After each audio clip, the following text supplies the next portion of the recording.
Pumasok siya sa talyer na suot ang maruruming damit. Nagtatanong kung maaari ba niyang ayusin ang isang kotse kapalit ng pagkain. Nagtawanan ang mga tao, tinawag siyang baliw hanggang sa hawakan niya ang makina at napatunayan silang lahat na mali.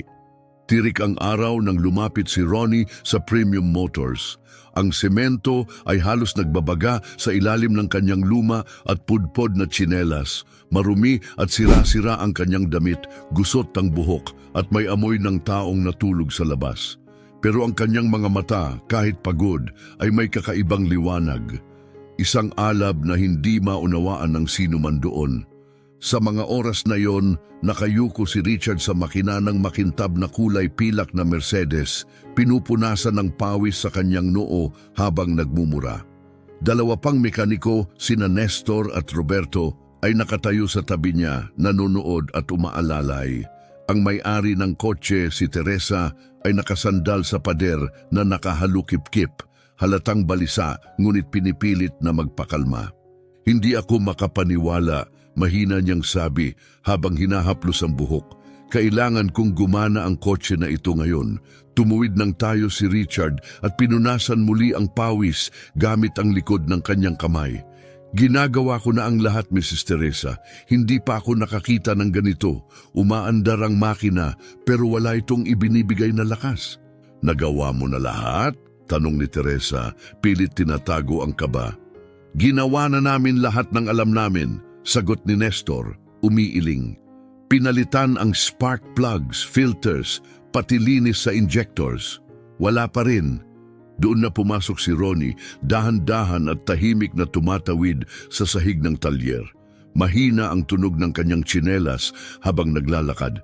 Napatigil ang tatlong mekaniko, halatang nagulat at medyo hindi komportable. Nakasimangot si Teresa ngunit hindi nagsalita. Pasensya na, sabi ni Ronnie, magaspang ngunit magalang ang boses. Pwede ko bang tingnan? Mabilis na tumawa si Richard, may halong pangungutya. Tingnan? Marunong ka ba talaga? Kaunti, simpleng sagot ni Ronnie. Natawa rin si Roberto. Kaunti? Lalaki, Mercedes to, hindi kalakal sa junkyard. Alam ko, sagot ni Ronnie ng payapa. C300, 2 litro turbo engine. Narinig ko nang dumating ito. Hindi iyon ang iniisip niyo ang problema. Tiningnan ni Nestor si Richard na parang hindi makapaniwala. Homeless guy na eksperto raw sa luxury car? Kumilos si Teresa, hindi mapakali. May kung ano sa katahimikan at kumpiyansa ni Ronnie na nakakapukaw ng interes, parang may alam talaga siyang hindi alam ng iba. Makinig ka, sabi ni Richard habang pinupunasan ang kamay sa basahang puno ng grasa. Hindi ko alam kung sino ka, pero seryosong garahe ito. Hindi namin kailangan ng tulong mula sa mga taong gaya ko, putol ni Ronnie, ngunit hindi siya nagpakita ng inis. Hindi ko yun ibig sabihin, mabilis na sagot ni Richard, halatang nabigla. Pero yun nga ang ibig mong sabihin, balik ni Ronnie, kalmado pa rin. Hindi na tinago ni Roberto ang pangungutya. Lalaki, kailangan mo ng mainit na paligo, hindi makina ng Mercedes. Mga Ginoo, kalma lang, sabi ni Teresa, lumapit ng kaunti. Huwag kang mag-alala, Mrs. Teresa, ani Nestor.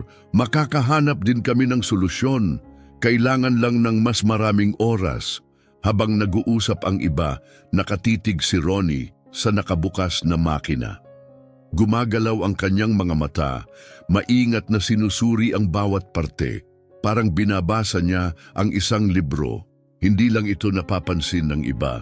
Pwede ko bang subukan? May gusto lang akong itest. Anong teorya? Tanong ni Richard, pilit tinatago ang interes. Ang problema ay nasa ECU, Electronic Control Unit, paliwanag ni Ronnie. Hindi ito mechanical na sira, kaya hindi niyo makita. Kinuha ni Roberto ang kanyang telepono at nagsimulang mag-record. Mga tol, tingnan niyo to, yung taong kalye biglang naging electronic wizard. Roberto, tigilan mo, sabi ni Teresa, pero tuloy pa rin siya. Hindi, gold to, tawa ni Roberto. Homeless guy, nagtuturo kung paano ayusin ang premium cars. Grabe, Natawa rin si Nestor. Oo nga, i-post mo, viral to. Pero hindi natinag si Ronnie. Mas matitinding salita na ang kanyang narinig sa buhay.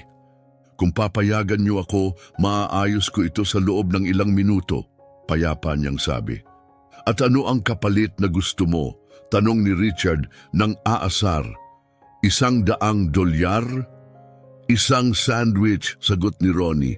Kahit anong pagkain. Gutom lang ako. Tumahimik ang lahat. Halos mahulog ni Roberto ang telepono mula sa kakatawa. Sandwich? Seryoso ka ba? Seryoso ako, matatag na sagot ni Ronnie. At nangangako akong maayos ko ang problemang pinagpapaguran niyo buong araw. Tumingin si Richard kay Teresa. Nakatitig ito kay Ronnie, seryoso, para bang sinusubukang silipin ang kaluluwa niya. Lumapit siya ng kaunti at tumingin diretso sa kanyang mga mata. Talaga bang alam mo ang ginagawa mo? Tanong niya. Opo, ma'am, sagot ni Ronnie, alam ko. Paano mo nalaman na nasa electronic control unit ang problema? Tanong ni Teresa. Itinuro ni Ronnie ang makina. Sa tunog, sagot niya, may isang partikular na ingay kapag mali ang signal na ipinapadala ng camshaft position sensor sa ECU. Automatikong pinuputol ng sistema ang fuel injection para protektahan ng makina. Lumingon si Teresa kay Richard. Na-check mo ba yon? Sineryoso namin lahat, sagot ni Richard, ngunit halata na ang pagkawala ng kumpiyansa sa kanyang boses. Umiling si Ronnie, hindi nyo nagawa, hinanap nyo ang mekanikal na problema, pero modernong kotse ito, nakatakbo sa electronics. Kapag may sensor na pumalpak, nililimitahan ng sistema ang performance para iwasan ang pinsala. Patuloy pa ring nakangiting nagre-record si Roberto. Ayos to! Itinuturo ng taong kalye sa mga mekaniko kung paano gawin ang trabaho nila. Sa huling pagkakataon, Roberto, tigilan mo na yan, madiing sabi ni Teresa. Mrs. Teresa, comedy gold to, sagot ni Roberto. Lumapit si Richard kay Ronnie. Sabihin na nating tama ka, ano ang gagawin mo para ayusin ito? Ikakabit ko ang diagnostic scanner sa ECU. Ire-reset ang sistema at ire-recalibrate ang sensor settings. Nakunot ang noo ni Nestor. Wala tayong ganong scanner dito.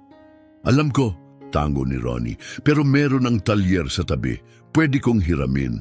Kilala ako ng may-ari. Nagpalitan ng mapanuyang tingin sina Richard at Roberto. Siyempre kilala niya raw. Pero hindi sila pinansin ni Teresa. Nakatitig siya kay Ronnie. May kakaiba sa paraan ng kanyang pananalita, kalmado at malinaw na parang hindi siya nagbubulaan. Tahimik ang kumpiyansa, ngunit ramdam na totoo. Paano kung nagkakamali ka? Tanong ni Teresa. Kung nagkakamali ako, sagot ni Ronnie, wala kang utang sa akin, kahit sandwich, hindi ko hihingin. At kung tama ka, isang sandwich lang. Yun lang ang hinihingi ko. Umungol si Richard. Sige, pero kapag pumalpak ka, aalis ka at hindi mo na kami guguluhin. Payag, sagot ni Ronnie sabay tango. Nagpatuloy si Roberto sa pag-record. Magiging alamat ito, isang homeless na nag-aayos ng Mercedes. Lumabas si Ronnie sa talyer at pumasok sa katabing garahe. Mas simple yon, mas basic kaysa premium motors, kung saan may isang matandang lalaki na nag-iisa. Magiliw siyang bumati at bumalik na may dalang scanner. Nalisik ang mata ni Richard. Saan mo nakuha yan? Pinahiram sa akin ni Mr. Fernando. Sagot ni Ronnie habang isinasaksak ito sa sistema ng kotse.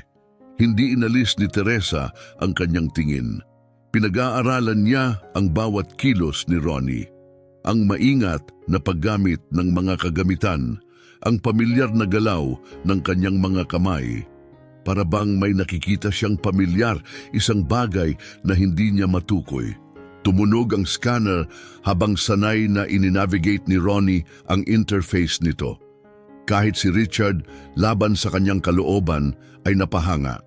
Sa ilang sandali lang, nakita ni Ronnie ang error code. Ayan, mahina niyang sabi. Camshaft face sensor, putol-putol ang signal. Napakindat si Teresa. Tiya, paano mo nalaman yon? Hindi siya sinagot ni Ronnie, nakatuon siya. Matatag ang kanyang mga kamay habang nagki-clear ng codes, nag-a-adjust ng values at nire-recalibrate ang system. Gumalaw siya na parang sanay na sanay, parang libu-libong beses na niya itong ginawa. Precise ang bawat kilos, para bang extension ng kanyang katawan ang makina. Tumigil si Nestor sa pagtatawa habang pinapanood ang proseso. Si Roberto ay nagre-record pa rin pero nawala na ang halakhak, napalitan ng kuryosidad. Tapos nan, sabi ni Ronnie, tinanggal ang scanner. Pwede nyo nang paandarin. Umupo si Richard sa driver's seat at pinihit ang susi. Bumuhay ang makina, maayos, makinis, perpekto. Pindot niya ang gas pedal at agad na sumunod ang kotse, na tahimik ang buong talyer. Sumakay si Teresa at mabilis na umikot sa kanto. Pagbalik niya, malaki ang mga mata, puno ng pagtataka. Hindi pa naging ganito kalinis ang andar ng makina, sabi niya, para siyang bagong kotse. Noon pa lang ay isinasantabi na ni Ronnie ang scanner, handang ibalik ito. Ayos na ma'am, simple niyang sabi. Lumapit si Richard, wala na ang kayabangan. Saan ka natutong gawin yon? Saglit na tumigil si Ronnie. Buong buhay ko sa mga kotse ako nagtatrabaho. Pero saan mismo? Kung saan-saan, sagot niya ng malabo. Ngayon, tungkol dun sa sandwich? Lumapit si Teresa, may kumislot sa loob niya. Ano ang buong pangalan mo? Ronnie, sagot niya. Ronnie lang, muling nag-alinlangan. Oo, Ronnie lang. Hawak pa rin ni Roberto ang telepono, pero ngayon hindi na siya sigurado kung ipopost pa niya ang video. Ang inakalang biro ay naging seryoso. Kinuha ni Richard ang ilang pera mula sa bulsa at iniabot kay Ronnie. Heto, mas higit pa sa sandwich ang kinita mo. Ngunit ngumiti lamang si Ronnie at umiling. Hindi na kailangan. Maingat na tumanggi si Ronnie. Hindi kasama yon sa usapan. Lalaki, inayos mo ang isang bagay sa loob lang ng ilang minuto na buong araw naming pinoproblema, sabi ni Richard na hindi makapaniwala. Binuksan ni Teresa ang kanyang bag at naglabas ng pera. Pakiusap, tanggapin mo. Niligtas mo ako ngayon. Ngunit umiling si Ronnie. Hindi ko ito ginawa para sa pera. Gusto ko lang makatulong. Nagtaka si Teresa, bakit? Bakit ka tutulong sa mga taong masama ang trato sa iyo? Nagtagpo ang kanilang mga mata at sa sandaling iyon, nakita ni Teresa ang isang bagay na mas malalim, isang lumang sakit, tahimik at mabigat, gaya ng aninong lagi niyang dala. Dahil lahat ay karapat-dapat bigyan ng isa pang pagkakataon, mahina niyang tugon. Pagkatapos, wala nang ibang salita, tumalikod siya at lumakad palayo. Sa kanyang likuran, nanahimik ang buong talyer. Hindi pa alam ng apat na naiwan doon, pero nakatagpo na sila ng isang pambihirang tao. Makalipas ang ilang araw, muli na namang napadpad si Ronnie malapit sa Premium Motors. Hindi siya naghahanap ng trabaho, alam niyang hindi na siya tatanggapin doon. Pero may kung anong humihila sa kanya pabalik. Siguro ang alaala ng pakiramdam na muli siyang naging kapaki-pakinabang. Ang sandaling nahawakan niya ang isang makina at pansamantala muli niyang naramdaman ang sarili niya. Abala ang talyer, mamahaling kotse ang nakapila sa bawat service bay at ang hangin ay puno ng tunog ng mga gamit, makina at usapan. Mula sa kabila ng kalsada, nakatayo si Ronnie sa likod ng puno, tahimik na pinagmamasdan ng lahat.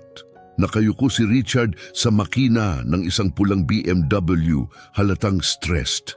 Kahit malayo, kita ni Ronnie ang paninigas ng balikat nito at padalos-dalos na kilos. Umiikot sina Nestor at Roberto sa kotse, pareho ring litong-lito. Hindi ako makapaniwala, nangyayari na naman ito. Malakas na bulong ni Richard, puno ng inis. Pangatlong kotse na to ngayong linggo na hindi namin ma-figure out. Lumapit ang isang lalaking nakasuot ng mamahaling Amerikana sa BMW. Siya si Dr. Ronald, isang kilalang abogado sa bayan at may-ari ng kotse. Kumusta ang pagkukumpuni? Magalang niyang tanong, ngunit ramdam ang inis sa boses. Malapit na, Doktor. Ronald, sagot ni Richard habang pinupunasan ang pawis. Isang adjustment na lang. Naningkit ang mga mata ni Ronald. Yan din ang sabi mo kahapon. Kailangan ko na ngayon ng kotse. Lumihis si Roberto at agad na naglabas ng cellphone. Ay grabe, kailangan ko itong i-video. Sasabog na si Richard. Iligpit mo yan, pabulong na saway ni Nestor. Pero nagre-record na si Roberto. Mula sa kanyang tagong pwesto, nakikinig si Ronnie. Kilala niya ang tunog na iyon mula sa makina, isang hindi nakaayos na parte, simpleng ayusin. Kaya niyang tapusin sa loob ng ilang minuto. Pero hindi siya kumilos, umiikot pa rin sa isip niya ang tawanan, pangungutya at masamang trato sa kanya noon. Dumating ang isang taxi, bumaba ang isang babae na may kargang bata. Si Carmen iyon ang asawa ni Doktor. Ronald. Nanghihina ang batang si Carlos, umiiyak ng mahina. Naayos na ba? Tanong niya balisa. May lagnat si Carlos. Kailangan ko siyang dalhin sa ospital. Namutla ang mukha ni Doktor Ronald. Tumingin siya kay Richard, desperado pero pinipilit magpigil. Inaasikaso pa nila. Ramdam ni Richard ang bigat ng sitwasyon. Mrs. Carmen, malapit na po kami. Sandali na lang. Sandali, sigaw ni Carmen. Iyan din ang sinabi mo 2 araw na ang nakalipas. Nagalit ang abogado. May sakit ang anak ko. Kailangan ko ang kotse ngayon. Napuno ng tensyon ang buong talyer. Tumigil ang ibang customer para panoorin ang komosyon. Patuloy si Roberto sa pagre-record, pabulong sa kanyang telepono. Grabe to, total chaos sa shop. Sinubukan ni Nestor na pakalmahin. Dr. Ronald, maaayos din namin. Kailangan lang ng kaunting oras. Oras, sigaw ni Ronald. Wala nang oras ang anak ko. Mahigpit na niyakap ni Carmen ang kanyang anak. Nanginginig ang boses. Ronald, tumawag ka na lang ng Uber. Hindi na tayo makapaghintay. Ang hirap makakuha ngayon, sagot nito na babalisa, sabay hawak sa ulo. Mula sa kabila ng kalsada, pinanood ni Ronnie ang eksena. Narinig niya ang daing ng bata at may nabuksan sa kanyang loob. Nakita niya ang sarili sa nakaraan, ang kanyang anak na babae, may sakit at takot. At ang takot na hindi niya maihatid sa ospital sa oras. Hindi na siya nakatiis, tumawid siya sa kalsada, hakbang bawat hakbang, alam na maaari na naman siyang itaboy. Pero alam din niyang hindi niya kayang balewalain ang isang batang naghihirap. Pasensya na, sabi niya nang makarating sa bungad ng talyer. Napatigil si Richard at natigilan. Ay hindi ngayon. Anong ginagawa niya rito? Bulong ni Roberto patuloy na nagre-record. Binigyan siya ng malamig at mapanlait na tingin ni Dr. Ronald. At sino naman ito? Mawala ka na, wala yan. Mabilis na sagot ni Richard. Isa lang yan na palaging tambay. Pero hindi natinag si Ronnie. Hindi niya pinansin ang mga salita at dumiretso agad sa punto. Pwede ko bang tingnan ang kotse? Tanong ni Ronnie. Kailangan ng bata na makarating sa ospital. Ikaw, tugon ni Dr. Ronald na may panguuyam. Akala mo ba maaayos mo ang hindi naintindihan ng 3 bihasang mekaniko? Gusto ko lang subukan, payapang sagot ni Ronnie. Tiningnan siya ni Carmen na may pakiusap sa mga mata. Marunong ka ba sa mga kotse? Kaunti, mapagpakumbabang sagot ni Ronnie. Hindi napigilan ni Roberto ang pagtawa. Siya na naman, siya yung nag-ayos ng Mercedes ni Mrs. Teresa nung isang araw. Akala niya eksperto siya. Naayos? Taas kilay na tanong ni Dr. Ronald. Nailang si Richard na mula ang muka. Nagkataon lang, swerte lang yon. Swerte? Mahina ngunit matalim na tugon ni Ronnie. Hindi ba't sira ang camshaft sensor? Nanahimik si Richard. Sa kaibuturan niya, alam niyang tama si Ronnie. Matapos ang insidente, tiningnan niya ang sensor at yun nga ang problema. Hayaan mo siyang subukan, sabik na sabi ni Carmen, humarap sa asawa. Pakiusap, Ronald. Kailangan ng anak natin ng tulong. Kalokohan ito, Carmen. Isa lang siyang mabilis na putol ni Carmen. isang taong handang tumulong kapag wala ng ibang nakagawa. Lumapit si Ronnie sa BMW at marahang inilagay ang kamay sa makina. Pumikit siya, nakikinig sa tunog at nararamdaman nito. Para sa lahat ng nanonood, tila kakaiba ang kanyang ginagawa, ngunit para kay Ronnie, ikinukwento na ng kotse ang lahat ng kailangan niyang malaman. Sirang-sira na ang fuel pump, sabi niya. Hindi nito nahahawakan ng tamang pressure, kaya nagmi-misfire ang makina. Nakatitig si Richard sa kanya. Paano mo nalaman sa pakikinig at pagdamalang? Karansan, sagot ni Ronnie. May fuel pressure gauge ba kayo? Kahit nag-aalinlangan, kinuha ni Nestor ang gamit. Ikabit nila ito at totoo nga pabago-bago ang pressure readings gaya ng sinabi ni Ronnie. Imposible, bulong ni Roberto, hawak pa rin ang kanyang telepono. Tama na naman siya. Ngayon nagsisimula na ring mag-iba ang tingin ni Dr. Ronald kay Ronnie. Kaya mo ba itong ayusin? Kaya, sagot ni Ronnie, pero kailangan natin ng bagong pump. Hindi na ito kayang kumpunihin dito. San makakabili? May tindahan ng piyesa sa kanto, mga 300 reais ang halaga. Ako na, mabilis na alok ni Richard. Gaano katagal ikabit? Tanong ni Ronald. 15 minuto, kumpiyansang sagot ni Ronnie. Tumulo ang luha sa mata ni Carmen habang humaharap sa asawa. Pakiusap, Ronald. Wala nang sinabi si Ronald. Inilabas niya ang pitaka at iniabot kay Richard ang pera. Bilisan mo. Ngayon, tumakbo si Richard. Si Roberto naman ay patuloy pa rin sa pagre-record. Ngunit ngayon ay tila naguguluhan kung aliw pa ba ito o isang mas makapangyarihang bagay. Grabe, para siyang naging boss ng talyer, mahina niyang bulong. Habang naghihintay, lumapit si Carmen kay Ronnie. Salamat, tapat niyang sabi. Hindi ko alam kung sino ka, pero salamat sa pagtulong.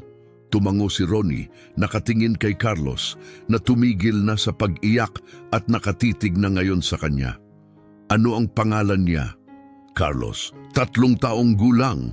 Magiging maayos siya, banayad na sagot ni Ronnie, sabay irap ng nakakatawang mukha na nagpatawa kay Carlos. Ang una niyang ngiti sa araw na iyon. Tahimik na nakamasid si Dr.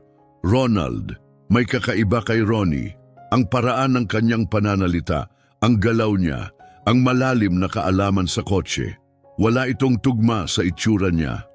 Saan ka natuto nito? Tanong ni Ronald sa wakas. Saglit na tumigil si Ronnie. Sa halos buong buhay ko, sa mga kotse ako nagtatrabaho. Saan mismo? Kung saan-saan, sagot niyang umiwas sa detalye. Dumating si Richard, hingal at may hawak ng bagong piyesa. Heto na! Tama ba ito? Sinuri ni Ronnie at tumango. Perpekto, ikabit na natin. Agad siyang kumilos. Bawat galaw ay maingat, tiyak.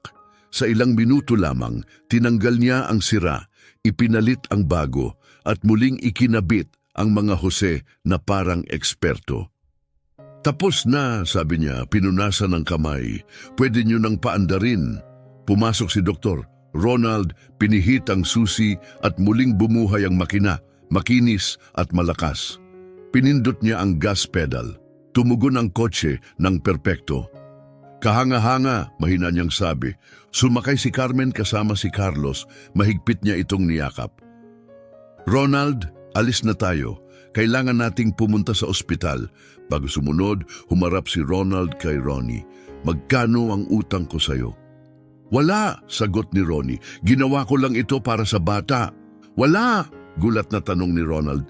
Inayos mo ang kotse ko at tinulungan ang anak ko at wala kang gusto? Tumingin si Ronnie sa likod ng kotse.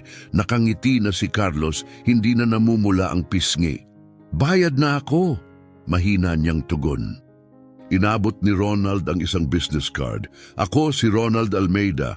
Kapag may kailangan ka, tawagan mo ako. Salamat, Ginoo, tahimik na sagot ni Ronnie. Pagkatapos, sumakay na ang abogado sa kotse at mabilis na nagmaneho patungo sa ospital. Patuloy pa ring nagre-record si Roberto, hindi makapaniwala. Grabe yon. Walang maniniwalang totoong nangyari ito. Lumapit si Richard kay Ronnie, halatang nabigla at nahihiya. Paano mo nagagawa yon? Anong yon? Tanong ni Ronnie, hindi tumitigil sa paglakad. Na makinig lang sa kotse at agad mong alam kung ano ang sira. Matagal na akong mekaniko pero hindi pa ako nakakita ng katulad mo. Hindi sumagot si Ronnie. Tahimik lang siyang lumakad palayo pero hindi pa handang tumigil si Richard. Teka, sigaw niya, hindi ka pwedeng basta lumakad, sino ka talaga? Huminto si Ronnie, saglit siyang lumingon. At sa kanyang mga mata, may bakas ng matandang kalungkutan, isang sulyap ng taong dati siyang naging, bago siya tuluyang pinabagsak ng buhay. Pagkatapos agad siyang lumiko at naglaho sa karamihan, iniwang mag-isa si Richard na puno ng mga tanong na walang kasagutan. Nakatitig pa rin si Roberto sa hawak niyang telepono, pinapanood ang video, nakaka-film lang niya. Richard, kailangan nating alamin kung sino talaga ang taong yon. Bakit? Tanong ni Richard. Dahil walang sino man na may ganyang kaalaman sa kotse ng basta-basta. May kwento ang taong yon, malaki. At tama siya, hindi basta kwento ang nakaraan ni Ronnie, isa itong kwentong kayang baguhin ang lahat. Ang video na in-upload ni Roberto ay nagsimulang sumikat online. Pinamagatan niya ito, Homeless Man Fixes Cars Better Than Certified Mechanics. Sa loob lamang ng ilang araw, nag-viral ito, libu-libong views, daan-daang komento. Karamihan ay naniwalang peke, isang palabas lang. Pero may ilang nakapansin ng kakaiba. Isang user ang nagkomento, may pamilyar sa kanya. Sa galaw niya, sa paraan ng paghawak niya sa makina, parang nakita ko na to dati. Isa pa ang nagsulat, walang ganitong galaw kung hindi mo ito ginagawa sa loob ng dekada. Hindi lang siya basta palaboy, may nakaraan siya. Napanood din ni Teresa ang video habang nag-i-scroll sa kanyang telepono, lumitaw ito. Pinanood niya isang beses, pagkatapos muli, at pangatlo nakatutok sa bawat detalye. Ang mga kilos niya, ang boses niya, ang paraan ng kanyang pagtatrabaho. May kung anong gumising sa kanyang alaala. May nagpapaalala ito sa kanya ng isang tao, ang kanyang ama. Pumanaw ito ng 15 taong gulang pa lamang siya. Inubos ng alak ang lahat, ang trabaho, ang dangal, ang buhay. Pero bago iyon, mekaniko siya. Isang napakahusay na mekaniko, ang tipo ng taong kayang ayusin ang kahit ano. At madalas niyang ikwento ang tungkol sa isang alamat ng karera noong dekada 70. Isang lalaki na kayang madama ang kaluluwa ng isang kotse gamit lamang ang kanyang mga kamay. Golden hands, mahina niyang bulong, halos walang kamalay-malay. Iyon ang palaging inuulit ng kanyang ama na may paghanga. Lagi niyang kinukwento ang tungkol sa isang lalaking tinatawag na Golden Hands. Kinabukasan, hindi pa rin mapawi ang iniisip, bumalik si Teresa sa Premium Motors. Nakita niya si Richard na nakayuko na naman sa isa pang kotse, halatang frustrated. Nakatayo sina Nestor at Roberto sa tabi, litong-lito. Nahihirapan na naman kayo? Tanong niya, lumapit. Nagulat si Richard. Mrs. Teresa, bumalik kayo.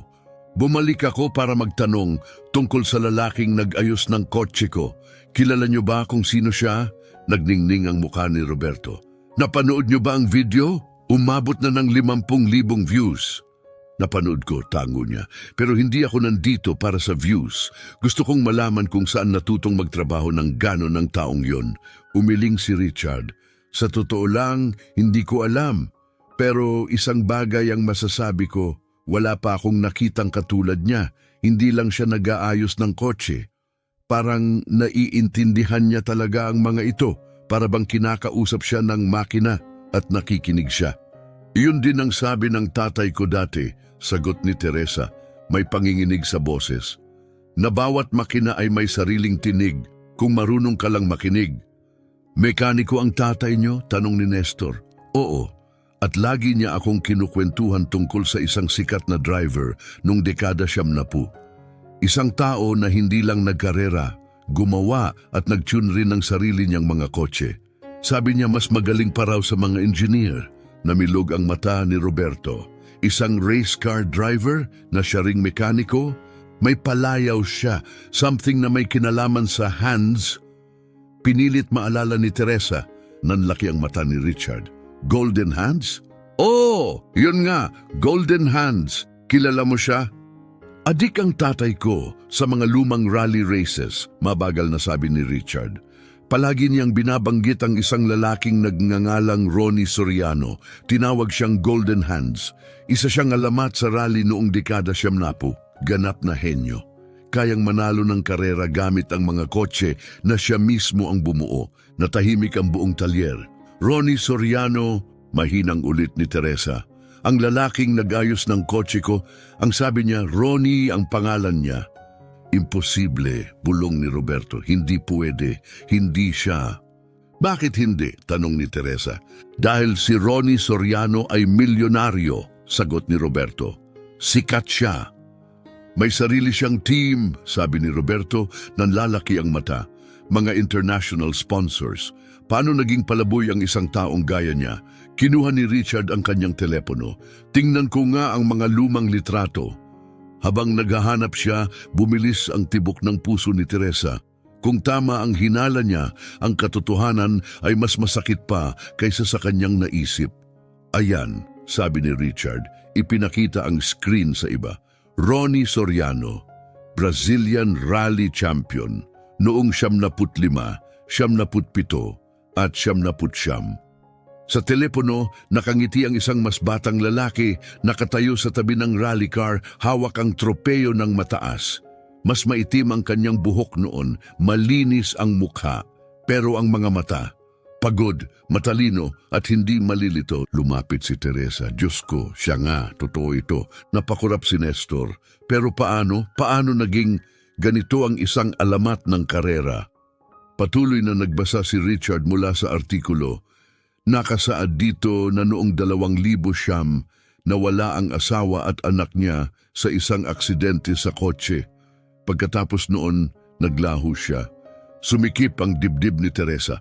Namuo ang luha sa kanyang mga mata. Nawala ang pamilya niya. Mahinang bulong niya. At pagkatapos, nawala rin ang lahat. Dagdag ni Roberto, binabasa ang pahina. Ibinenta niya ang team.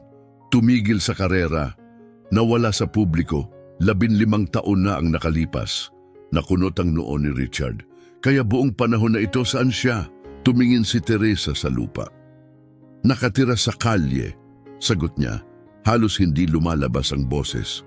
Patuloy pa ring nagre-record si Roberto. Hindi ka panipaniwala. Walang maniniwala na totoo ito.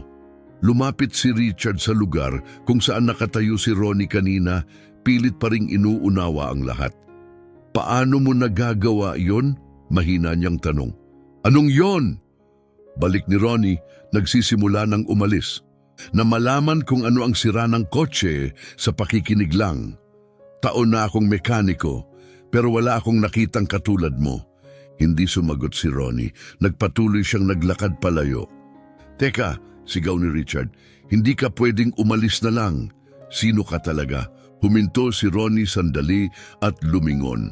Mabigat ang titig niya, isang kalungkutang matagal nang nakabaon. Isang sulyap sa kung sino siya dati bago siya gumuho. At pagkatapos walang salita, tumawid siya sa abalang kalsada at naglaho sa karamihan, iniwan ang katahimikan. Nakatayo si Richard, hindi makapagsalita. Nakatingin si Roberto sa kanyang telepono. Pinapanood ang video na nakunan niya. Richard, kailangan nating alamin kung sino ang taong ito. Bakit?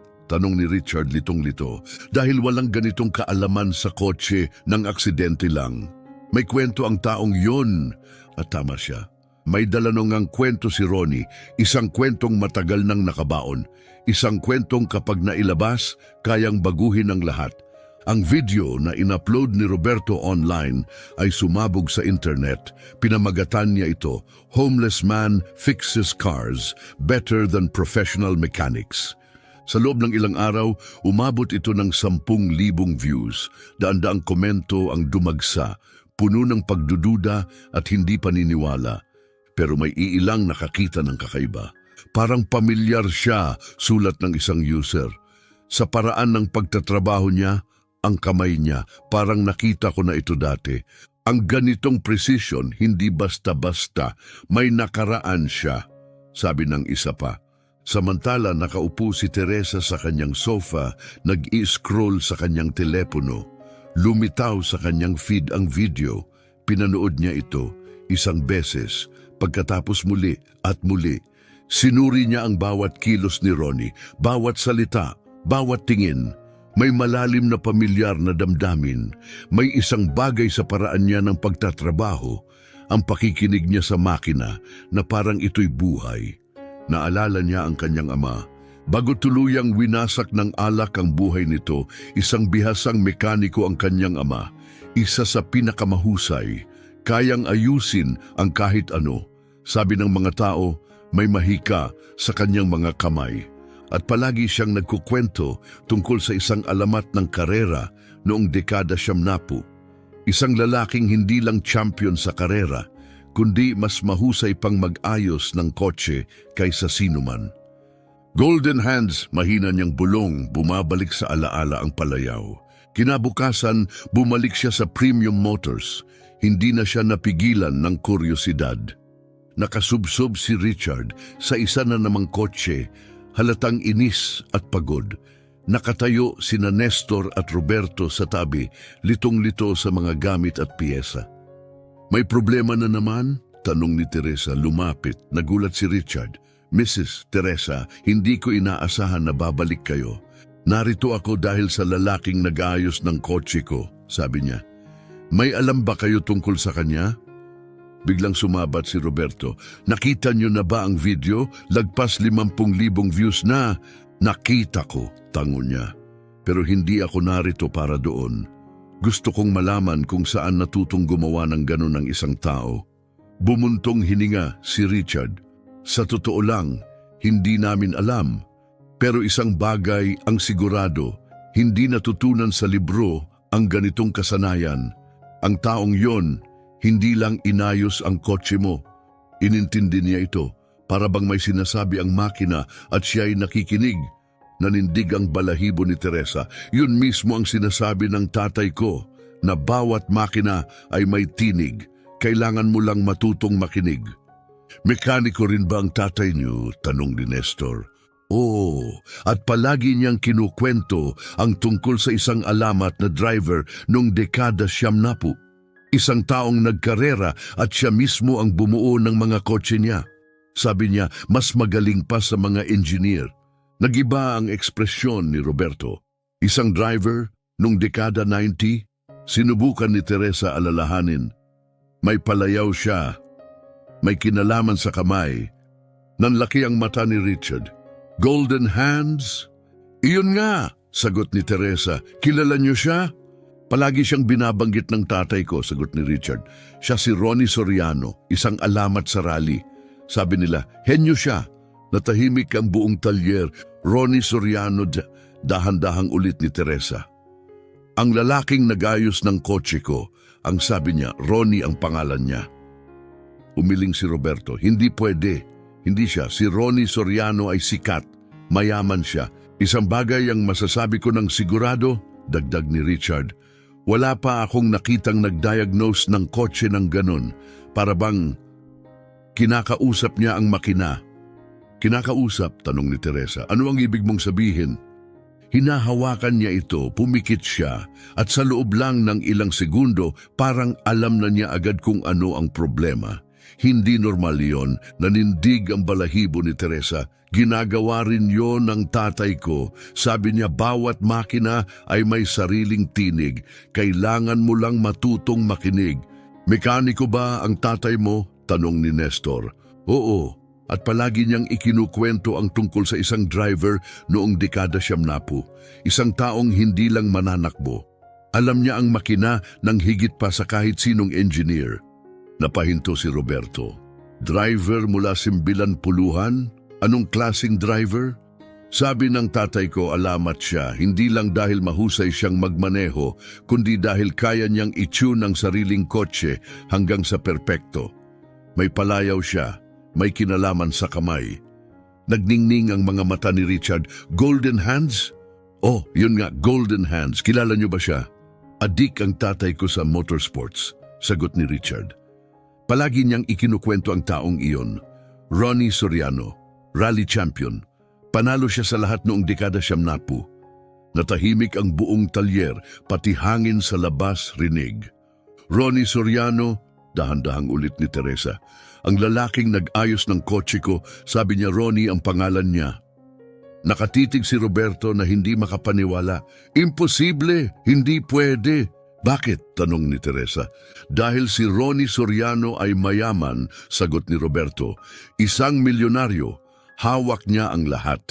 Hindi agad nakapagsalita si Teresa. Pumasok sa isip niya ang alaala ng kanyang ama. Kung paano ito unti-unting naglaho matapos mawala ng trabaho. Kung paano naging alak ang kanyang takasan. Kung paano nila nawala ang kanilang bahay, ang dangal, ang lahat. At kung paano siya, bilang isang batang naguguluhan, ay hindi alam kung paano tutulungan ang ama. Kailangan natin siyang hanapin, sabi niya na may determinasyon. Hanapin? Tanong ni Roberto. Para saan? Para tulungan siya, sagot niya. Para bigyan siya ng isa pang pagkakataon. Itinaas ni Richard ang kilay. Mrs. Teresa, sa lahat ng paggalang, matagal nang palaboy ang taong iyon. Kung gusto niya ng tulong, sana humingi na siya. Hindi niyo naiintindihan, sagot niya, nanginginig ang boses.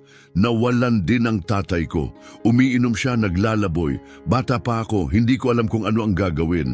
At namatay siya bago ko nagawang tulungan. Muling natahimik ang talyer, walang nakapagsalita. Huminga ng malalim si Teresa. Hindi ko nailigtas ang tatay ko, pero baka may pagkakataon pa akong iligtas ang iba.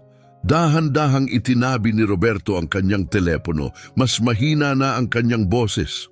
Tama ka, hindi natin pwedeng hayaan na ganito lang.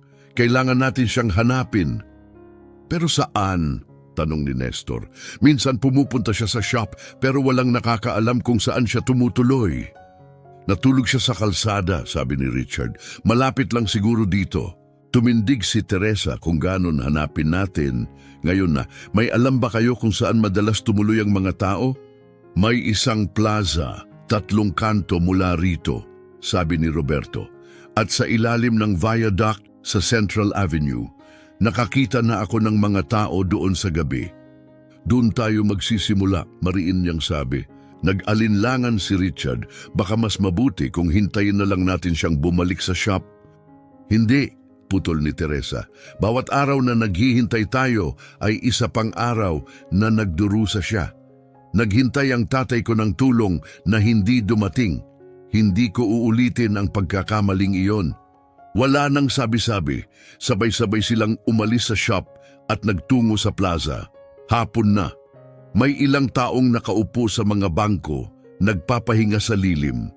May ilan ding may mga kumot, kariton at plastik na puno ng tanging pag-aari nila. Lumapit si Teresa sa isang matandang lalaki na nakaupo mag-isa. Pasensya na po, mahinahon niyang sabi.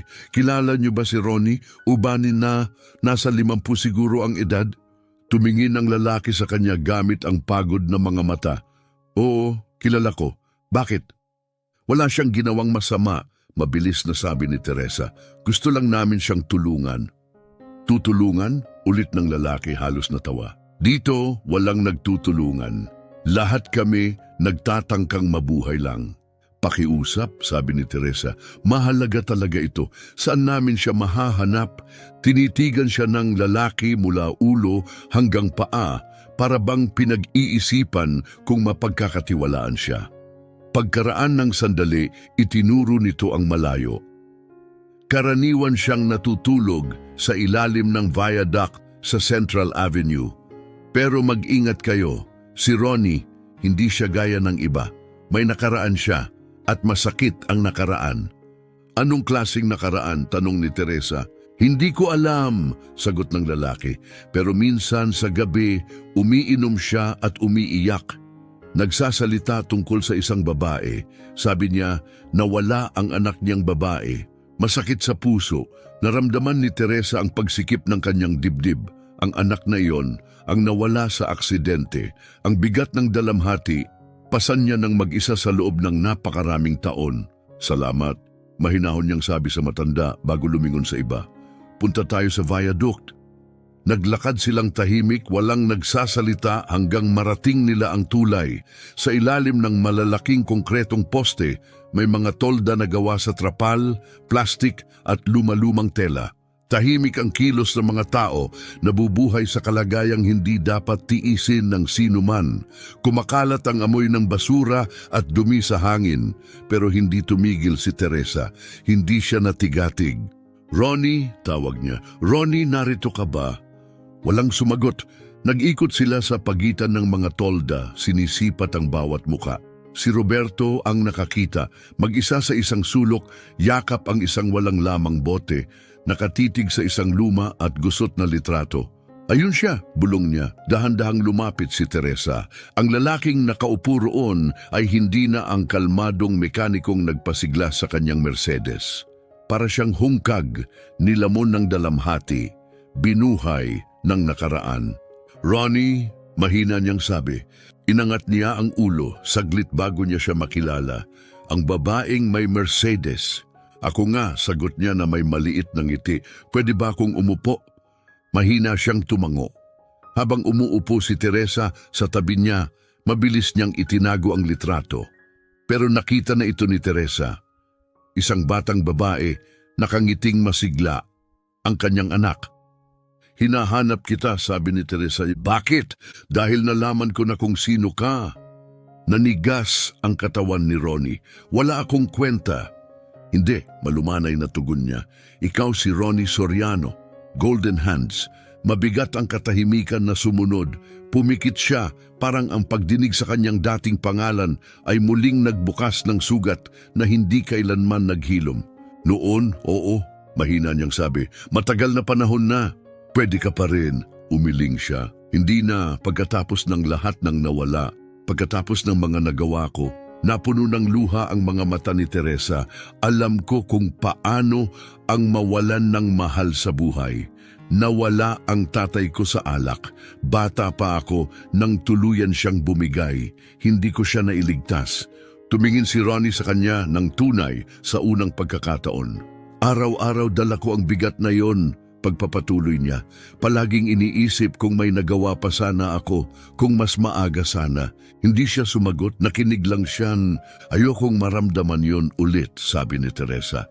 "At ayokong hayaang mawala ang isa pang tao kung may pagkakataon akong tumulong."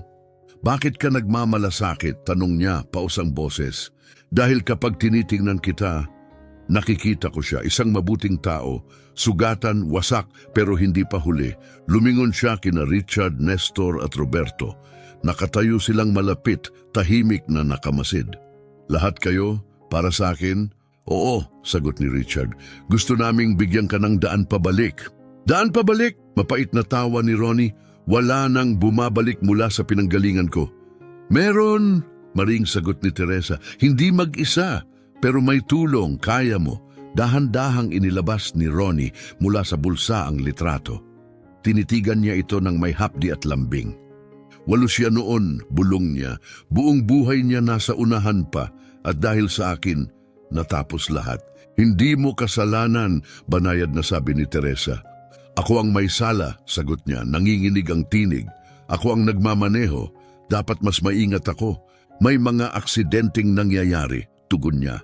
"Pero ang parusahan ng sarili mo habang buhay ay hindi na mababago ang nakaraan." Muli siyang tumingin sa litrato pagkatapos kay Teresa, at sa sandaling iyon nakita niya ang isang bagay, mahina pero totoo, ang taong dati siyang naging, ang taong hindi sumusuko, ang taong hindi lumalayo sa laban. "Ano ba talaga ang inaalok niyo?" tanong niya. Lumapit si Richard. "Isang trabaho, head mechanic, tamang sahod, kontrata. At ako ang sasagot sa iyong gamutan," dagdag ni Teresa.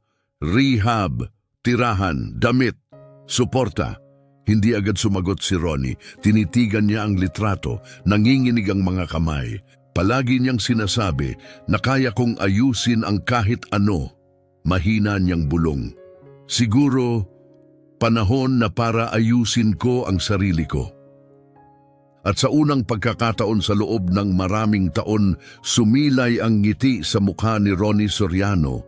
Makalipas ang ilang linggo, mag-isa siyang nakaupo sa waiting area ng isang rehabilitation clinic. Bahagyang nanginginig ang kanyang mga daliri, hindi dahil sa takot, kundi dahil sa bigat ng isang bagong bagay, pag-asa. Hindi lang mula sa withdrawal, nanginginig ang mga kamay ni Ronnie, nanginginig din ito dahil muli siyang nasa isang pasilidad medikal. Ang huling pagkakataon na nakapasok siya sa ospital ay nang magpaalam siya sa kanyang asawa at anak. Nasa tabi niya si Teresa, nakabukas ang isang magasin ngunit hindi nababasa ang ni isang salita. Ramdam niya ang tensyon na nagmumula sa lalaking kanyang pinaniniwalaan. Nandoon din si Richard, kinakabahan at panay ang silip sa kanyang telepono. Mr. Ronnie Soriano, mahinahong tawag ng isang nurse mula sa pintuan. Dahan-dahang tumayo si Ronnie. Mabigat pa rin ang kanyang mga binti. Kusang tumayo si Teresa para samahan siya, ngunit pinigilan siya nito sa isang tahimik na iling. Kailangan kong gawin ito mag-isa, sabi niya, paos ngunit matatag ang tinig. Halos 2 oras tumagal ang appointment. Nang bumalik si Ronnie, halatang pagod. Dinala siya ng psychiatrist pabalik sa pinakamadilim na bahagi ng kanyang nakaraan. Ang anak niyang babae, ang aksidente, ang mga taong nalunod siya sa alak. Kumusta? Mahina ang tanong ni Teresa. Masakit, sagot niya, pinupunasan ng mga mata gamit ang likod ng kamay. Pero kailangan ko iyon. Habang naglalakad sila pabalik sa talyer, may kakaibang nakatawag ng kanilang pansin. May kumpol ng tao sa labas ng Premium Motors. Nakasalansan sa harap ang 3 mamahaling luxury cars. At nag-uusap ang mga tao, nagtuturo-turo. Anong nangyayari? Tanong ni Richard, binilisan ng lakad. Paglapit nila, nakita nila sina Nestor at Roberto na paikot-ikot, halatang kinakabahan malapit sa isang pulang Ferrari. Ang isang lalaking naka-tailored suit, si Alfredo Augusto, kilalang negosyante, ay halatang iritado. Hindi niyo naiintindihan, sigaw nito. Kailangang umandar ang kotse na ito ngayon. May critical akong pitch sa mga international investors. Kapag hindi ko naabutan, mawawala sa akin ang kontratang 50 milyong reais. Mr. Alfredo, ginagawa namin ang lahat ng aming makakaya, sabi ni Nestor, pilit na kalmado. Hindi pa namin nakita ang ganitong klase ng problema. Ginagawa ang lahat? Singhal ni Alfredo. 3 mekaniko na ang tumingin sa kotse, wala pa ring nakakaayos, at ito raw ang pinakamahusay na talyer sa lungsod? Pinupunasan na ng pawis si Roberto. Sir, may ilan pa kaming pwedeng subukan. Ilan pa? Putol ni Alfredo. 6 na oras na kayong nagtatrabaho. 2 oras na lang ang presentation ko at patay pa rin ang kotse. Nagsimulang magbulungan ng mga customer, nakasabit ang reputasyon ng shop sa isang sinulid. Doon may tumuro sa crowd kay Ronnie. Sandali, hindi ba siya yung nasa video, yung nag-ayos ng kotse na hindi maayos ng iba? Napalingon ang lahat, nagsimulang magbulungan. Namula ang mukha ni Roberto, siya kasi ang nag-upload ng video. Pinagmasdan ni Alfredo si Ronnie, singkit ang mga mata. Ito ba ang tinatawag na milagrosong mekaniko? Sarkastiko niyang sabi. Mukha siyang palaboy. Lumapit si Richard. Mr. Alfredo, totoo pong marunong siya. Mabilis na tawa ang isinagot ni Alfredo. 2 milyong reais ang halaga ng kotse ko at gusto niyo ibigay ko ito sa isang palaboy? Tahimik ngunit masakit na tugon ni Ronnie, tinapos ang kanyang pangungusap. Nabigat ang katahimikan. Alam ni Alfredo na sumobra siya, ngunit pinigilan siya ng pride na humingi ng tawad. Hindi ko yun ibig sabihin, mahina niyang bulong. Pero yun ang totoo, sagot ni Ronnie, kalmado pa rin. At hindi kita masisisi, may karapatan kang magduda. Pero kung gusto mong marinig, ang problema ay nasa direct fuel injection system. Malamang barado ang isang injector dahil sa residue ng high-octane fuel. Napakurap si Alfredo. Paano mo nalaman ni hindi mo pa nga tinitingnan? Hindi ko na kailangan. Narinig ko ang tunog nung sinubukan mong paandarin. Kumakadyot ang makina kapag mali ang timpla ng hangin at gasolina. Iyan ang tunog niyon. Bumulong si Nestor kay Richard. Hindi siya nagkakamali. Lahat na ginawa namin, maliban sa injector. Mabilis ang takbo ng isip ni Richard. Alam niyang kaya itong ayusin ni Ronnie. Pero Ferrari ito at mahirap kausap ang kliyente. Lumapit si Teresa. Mr. Alfredo, mahinahon niyang sabi, pwede ba tayong mag-usap ng pribado? Lumayo sila ng ilang hakbang, labas sa pandinig ng crowd. Ako si Teresa Aquino. Pinapatakbo ko ang Aquino Developments, and sabi niya, iniabot ang kamay. Inayos ng taong iyon ang kotse ko nang walang ibang nakagawa. Kahit ang pinakamahusay mong mekaniko, walang sagot. Nag-aatubili si Alfredo. Pero tingnan mo siya, paano ko siya pagkakatiwalaan? Dahil sa parehong dahilan kung bakit ako nagtiwala, payapa niyang tugon.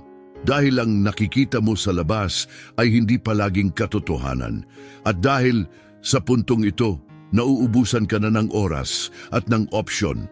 Tumingin si Alfredo sa relo, mahigit 1 oras na lang ang natitira. Ang pagsakay sa taxi ay mangangahulugang mahuhuli siya, haggard at hindi handa. Ang pagtawag ng rideshare ay delikado dahil sa trapiko. Huminga siya ng malalim. At kung masira niya ang makina, tanong niya, may alinlangan. Ako ang mananagot, mariing sabi ni Teresa, hindi kumukurap. Kung may mangyaring mali, ako ang sasagot sa gastos. Ang pinsala sa isang Ferrari pwedeng umabot ng higit 100,000 reais. Babala ni Alfredo. Babayaran ko, ulit niya, matatag. Huminga ng malalim si Alfredo. Sige, pero kung hindi ito maayos sa loob ng 30 minuto, tapos na. Lumapit si Ronnie sa Ferrari na para bang binabati ang isang matagal ng kaibigan. Ang mga kamay niya na nanginginig kanina sa klinika ay ngayon matatag, tiyak at mahinahon.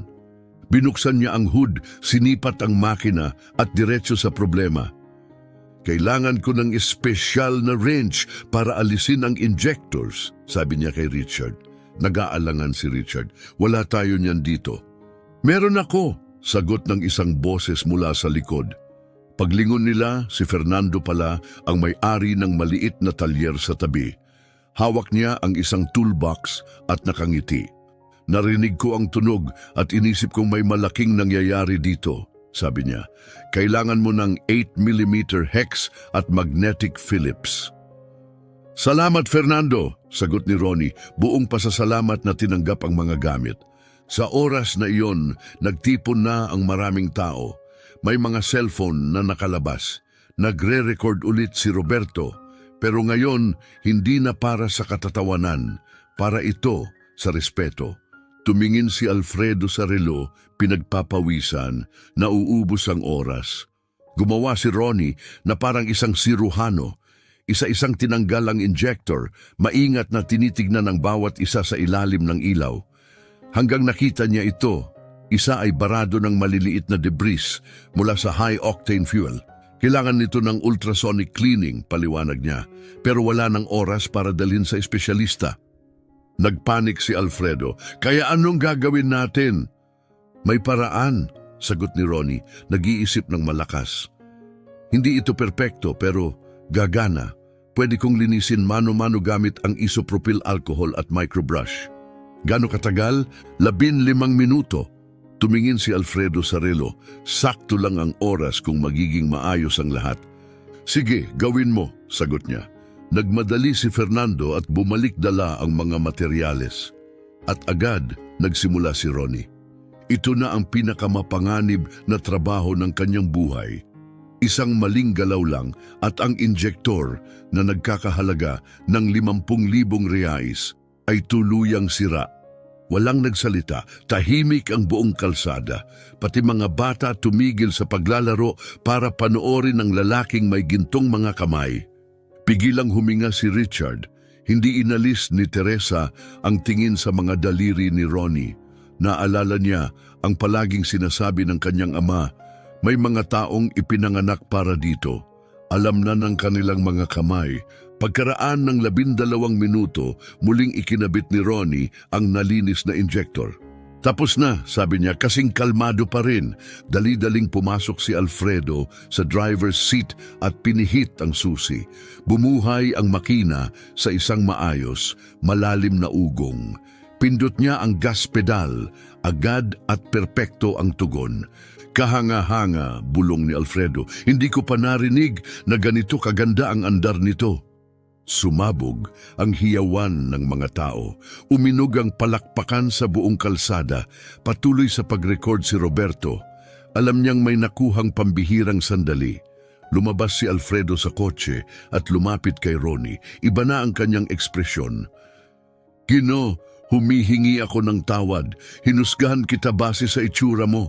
Wala yun, banayad na sagot ni Ronnie. Nag-iingat ka lang, naiintindihan ko. Naiintindihan, siguro, pero hindi tama binuksan ni Alfredo ang pitaka. Magkano ang utang ko sa'yo? Wala, sagot ni Ronnie. Gusto ko lang tumulong. Wala, gulat ni Alfredo. Niligtas mo ang isang deal na 50 milyong reais. Kailangan mong tanggapin ito. Inabot niya ang isang bungkus ng pera. Tumingin si Ronnie kay Teresa, tahimik itong tumango. Salamat, sabi ni Ronnie, buong kababaang loob na tinanggap ang pera. Muling sumakay si Alfredo sa kanyang Ferrari, ngunit ibinaba ang bintana bago umalis. Kung may kailangan ka, hanapin mo ako, Alfredo Augusto. Kilala ako ng lahat sa lungsod na ito. Pagkaalis niya, nagsimulang maghiwa-hiwalay ang karamihan, pero marami ang nanatili. Hindi sila umaalis, naghihintay sila. Lumapit ang isang matandang babae, nahihiya. Pasensya na, Gino Ronnie, ayaw magsimula ng maayos ang kotse ko. Pwede mo bang tingnan? Sumunod ang isa pang lalaki. Sabi ng mga mekaniko, hindi na raw kayang ayusin ang kotse ko, pero matapos kong makita kanina. Sa ilang minuto lang, bumuo ng linya, mga taong gustong magpatulong, magpayo, o kahit makipagkamay lang. Nakatitig si Richard, hindi makapaniwala. Sumingit si Roberto pabulong. Sa tingin ko, natagpuan na natin ang sagot sa lahat ng problema ng shop na ito. Lumapit si Teresa sa tabi ni Ronnie. Medyo nabigla siya. Ayos ka lang ba? Mahina niyang tanong. Ayos lang, sagot niya na may munting ngiti. Ngunit sa kanyang mga mata, nakita niya ang umaangat na damdamin, hindi lang pagmamalaki, hindi lang ginhawa, kundi ang pakiramdam na muli siyang nakikita. Matagal na mula nang huli kong maramdaman na may silbi ako, mahina ang sabi ni Ronnie. Palagi kang may halaga, tugon ni Teresa. Kailangan mo lang ng pagkakataong ipakita iyon. Tiningnan ni Ronnie ang linya ng mga taong matiyagang naghihintay na makausap siya. Pagkatapos kina Richard, Nestor at Roberto na nakatingin sa kanya ng may pagmamalaki. Sa unang pagkakataon, sa loob ng 15 taon, naramdaman niyang kabilang siya.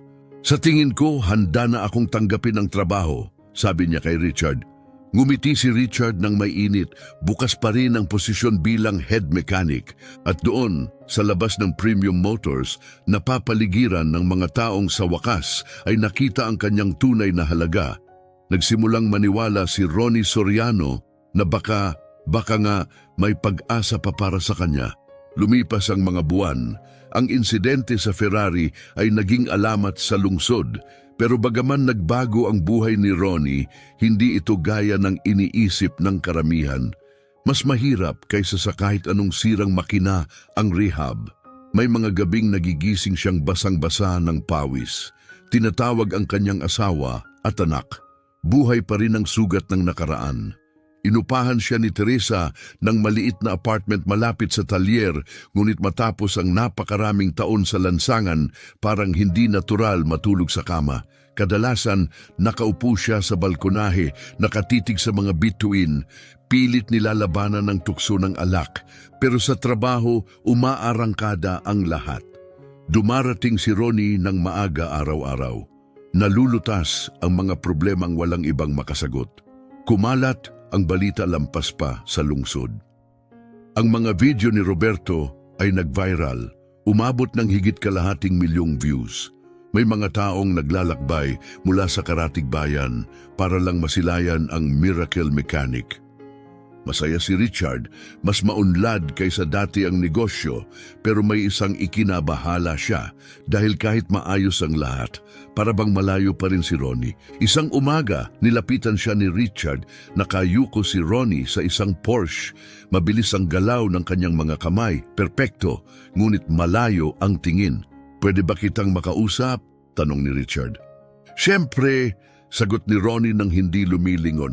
"Kumusta ka talaga?" Huminto si Ronnie sa ginagawa. Bakit mo tinatanong?" "Dahil parang may mabigat kang pasan. Gumagalaw kang parang makina pero ang mga mata mo hindi kailanman nagpapahinga." "May pasan nga ako," mahina niyang sagot. 15 taon ng pagkakasala, hindi iyon nawawala sa ilang buwan lang. Bago pa makasagot si Richard, biglang pumasok si Nestor, hingal. "Mga pare, may nangyayari sa labas. May dumating na lalaki, naka-armored na BMW. Urgent daw." Lumabas sina Richard at Ronnie sa parking lot. Nandoon ang isang itim na BMW X6. May bulletproof glass at wasak ang harapang bahagi. Kumakalampag ang makina, tila may malalim na sira. Bumaba mula sa driver's seat ang isang lalaking nakasuit, pawisan at halatang kabado. Dr. Ronald. Agad siyang nakilala ni Richard. "Kayo yung may batang lalaki, di ba?" "Oo," sagot nito, hingal. "At kailangan ko ng tulong ninyo, lalo na ni Mr. Ronnie." Lumapit si Ronnie. "Anong nangyari?" "Mahabang kwento," sagot ng abogado, pinupunasan ng noo. "May natatanggap akong death threats. Dinidepensahan ko ang isang pamilya na nawalan ng anak sa isang aksidente sa kotse. Ang driver, lasing at may koneksyon. Saktong dumating si Teresa at narinig ang huling bahagi." "Anong klaseng banta?" "Sinubukan nila akong sundan kaninang umaga," sagot ni Ronald. "Pinilit kong ihataw ang kotse para makatakas.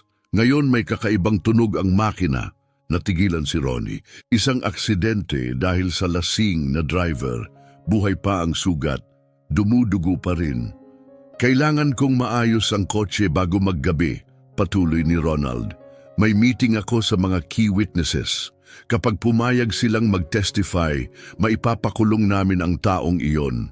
"At kung hindi ka makarating," tanong ni Richard, "patay ang kaso at makakalaya ang isang kriminal." Binuksan ni Ronnie ang hood at agad na sumimangot. Malubha ang pinsala ng makina dahil sa habulan. Hindi ito simpleng ayusin. "Gaano katagal bago ang meeting?" tanong niya. 6 na oras, 7:00 ngayong gabi. Nagkatinginan sina Richard at Nestor. Karaniwan, 2 araw ang kailangan para sa ganitong pagkumpuni. "Ronnie," bulong ni Richard, "hindi ito posible. 6 na oras ay hindi sapat." Tiningnan ni Ronnie ang mga mata ni Ronald, puno ng pakiusap. At sa sandaling iyon, hindi niya nakita ang isang abogado. Nakita niya ang isang ama, isang basag na pamilya. Nakita niya ang sarili niya. "Susubukan ko," sagot ni Ronnie. "Susubukan," ulit ni Ronald, may bakas ng pag-asa.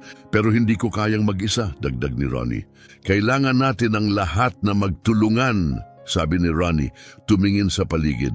Hindi nagatubili si Richard. "Kasama mo ako, anumang kailangan mo." "Sali rin ako," dagdag ni Nestor, sabay taas ng manggas. "Isama mo na ako," sabi ni Roberto, inilabas ang kanyang telepono para mag-record. "Magiging alamat ito." Lumapit si Teresa. "Sabihin mo lang ang gagawin ko. Kailangan ko ng mga piyesa, bihira, agad-agad. Kaya mo ba?" "Nasa proseso na ako," sagot niya, sabay dial sa telepono habang lumilingon palayo. Ang sumunod na 6 na oras ay magiging alamat ng talyer. Hindi lang makina ang inaayos ni Ronnie, parang siya ay nagtutugma ng isang sinfonya.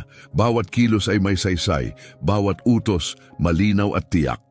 "Richard, tanggalin mo ang cylinder head. Ako na sa engine block." "Nestor, linisin mo ng malalim ang bawat parte, degreaser, mula itaas hanggang ibaba." "Roberto, tigil sa pag-record at hawakan mong maayos ang tool na ito."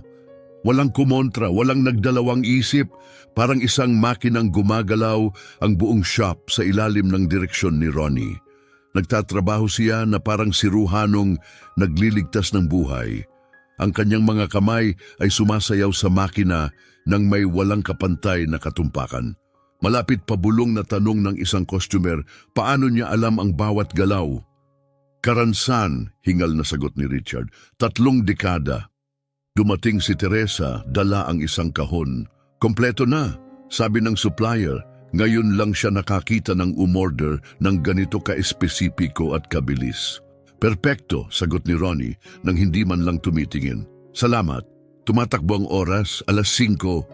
Pagkatapos 6:00, naglalakad-lakad si Doktor. Ronald parang naghihintay ng hatol. Matatapos ba ito? Pang-10 tanong niya. Matatapos, tiyak na sagot ni Ronnie. Ngunit nakita ni Richard ang tensyon. Nagsisimulang manginig muli ang kamay ni Ronnie. Ubos na ang kanyang katawan matapos ang 4 na oras na walang tigil na trabaho. Gusto mong ako muna? Mahina ang alok ni Richard. Wag, mabilis na tugon ni Ronnie. Kailangan itong maging perpekto. Mahalaga ito. Nakatayo si Roberto sa gilid. Ngayon ay lubos na humanga. Hindi lang ito trabaho, bulong niya. Sining ito. 6 na oras at 30 minuto ng gabi. 30 minuto na lang. Tinatapos ni Ronnie ang huling mga parte ng clink. May maliit ngunit mahalagang tornilyo na nalaglag mula sa kanyang kamay. Buwisit, bulong niya. Mabilis na tumingin sa sahig.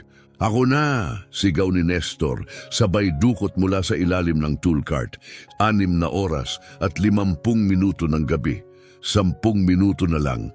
Isinara ni Ronnie ang hood, huminga ng malalim at humarap kay Doktor. Ronald, paandarin mo. Dali-daling sumakay ang abogado, pinihit ang susi at bumuhay ang makina. Maayos, tahimik, perpekto. Pindot niya ang accelerator, flawless ang tugon. Kahanga-hanga, bulong niya. Paano mo nagawa ito sa 6 na oras? Tumingin si Richard kay Ronnie, ngayoy nakasandal sa workbench, tuluyang pagod. Hindi kami, sagot ni Richard. Siya. Lumapit si Doktor. Ronald, puno ng pasasalamat ang mga mata. Hindi ka lang nag-ayos ng kotse, baka tinulungan mong maibigay ang hustisya sa isang pamilyang akala nila nakalimutan na sila ng sistema. Ginawa ko lang ang kaya ko, mahina ang sagot ni Ronnie. Hindi, tugon ni Ronald, nagawa mong milagro. Pagkatapos sumakay siya sa BMW at mabilis na umalis patungo sa kanyang meeting. Natahimik ang shop, walang nagsalita, walang kumilos, huminga si Richard. 6 na oras, ginawa natin ang para sa 2 araw. Nakatitig si Roberto sa kanyang telepono, hindi makapaniwala. Ang Ferrari video, umabot na ng 1,000,000 views. Tingnan niyo ang mga komento, itinaas niya ang screen. Sunod-sunod na mga komento, alamat ang taong ito. Sa tingin ko siya si Ronnie Soriano, dating racer noong 90s. Saan natin siya makikita? Binubuhay niya muli ang mga kotse. Binasa ni Nestor ang isa. Nakalimutan ng mundo si Ronnie Soriano. Pero bumalik siya para ayusin ang imposibleng ayusin. Umupo si Teresa sa tabi ni Ronnie na sa wakas ay bumagsak sa isang upuan. Nakatitig siya sa kanyang sariling mga kamay. Ang mga kamay na nagbigay muli ng buhay sa makina at sa kanya. Kumusta ang pakiramdam? Mahina niyang tanong. Tumingin siya. Pagod pero may silbi. Sa unang pagkakataon sa maraming taon, naramdaman kong may ginawa akong mahalaga. Meron ka nga, ngumiti siya. May binago ka, hindi lang ngayon. Simula nang pumasok ka sa pintuan namin, lumapit si Richard, matatag ang tinig. Binago mo rin kami. Hindi pa naging ganito kahusay ang shop. Pinagkakatiwalaan tayo ng mga kliyente dahil sa'yo, sabi ni Richard. Nagbigay si Ronnie ng maliit ngunit totoo ng ngiti. Kayo ang nagligtas sa akin. Inalis niyo ako sa lansangan at binigyan ako ng dahilan para muling mabuhay. Umiling si Teresa, marahang ngumiti. Hindi, iniligtas mo ang sarili mo. Binuksan lang namin ang pinto. Lumapit si Roberto, itinabi ang kanyang telepono. Ronnie, pwede ba kitang tanungin? Sige, paano mo nagagawa yun? Ang magtrabaho ng ganon, sobrang tiyak, sobrang bilis. Sandaling tumigil si Ronnie, matatag ang tingin. Dahil ngayon may dahilan na ako. Dati, karera para sa tropeo. Ngayon, nag-aayos ako ng kotse para makatulong sa tao. At ano ang pinagkaiba? Tanong ni Roberto. Lahat ng kaibahan sa mundo, sagot ni Ronnie. Kapag para sa mas mataas kaysa sa sarili mo ang ginagawa mo, nakakahanap ng lakas ang mga kamay mo na hindi mo alam na mayroon ka. Namasa ang mga mata ni Richard. Inspirasyon ka. Hindi, sagot ni Ronnie. Isa lang akong taong natutong, hindi pa huli para magsimulang muli. At doon, sa simpleng talyer, napapalibutan ng mga taong higit pa sa katrabaho, isang pamilya, na-realize ni Ronnie Soriano ang matagal na niyang hindi naramdaman. Nakabilang siya. Ang hindi alam ni Ronnie, sa kabilang bahagi ng lungsod, matagumpay ang meeting ni Dr. Ronald. Pumayag ang mga testigo na magbigay ng pahayag, umandar ang kaso, at nahatulan ang negosyanteng responsable sa aksidente. Pero hindi doon natapos ang kwento. Sa mismong paglilitis, sinabi ni Dr. Ronald kung paano inayos ng isang mekaniko ang kanyang kotse sa loob ng 6 na oras para makarating siya sa oras. Kumalat ang istorya, isang hanay ng mga abogado, pagkatapos sa mga reporter, at kalaunan sa social media. Nagsimulang magdugtong-dugtong ang mga tao, ang viral videos ni Roberto, ang hindi mapagkakaila na husay, ang mga matang hindi nagbago. Isang pangkaraniwang hapon sa Premium Motors.